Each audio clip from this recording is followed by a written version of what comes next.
BNP মহাসচিব মির্জা ফখরুল ইসলাম আলমগীর ও এনসিপির সদস্য সচিব আখতার হোসেন সহ প্রধান উপদেষ্টার সফরসঙ্গীদের উপর উদ্দেশ্যমূলক হামলার ঘটনায় গভীর উদ্বেগ ও দুঃখ প্রকাশ করেছেন প্রধান উপদেষ্টা ডক্টর মোহাম্মদ ইউনূস।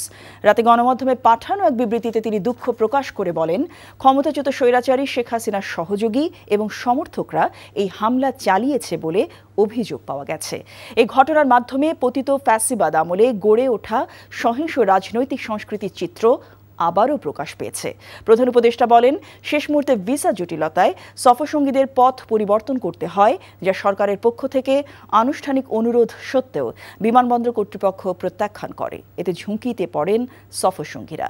ডক্টর ইউনূস বলেন, রাজনৈতিক সহিংসতার ঘটনা দেশের ভেতরে কিংবা বাইরে সহ্য করা হবে না। এসব ঘটনায় নেওয়া হবে আইনি ও কূটনৈতিক ব্যবস্থা। বান্ডেল থাকলে প্রতি সেনমানিতে টাকা বাঁচবে। বিকাশ সেনমানি বান্ডিল কিনে জিতুন প্রতি লেনদেনে। এতদিন শুনছি চান্দে অমাবস্যা লাগে, আজকে দেখলাম শুরুতে অমাবস্যা লাগে।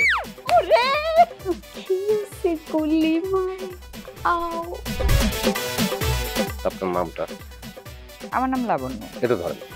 এইটা কি? চলে মানে আংটি। ভয় পেলে নাকি সিরিয়াস?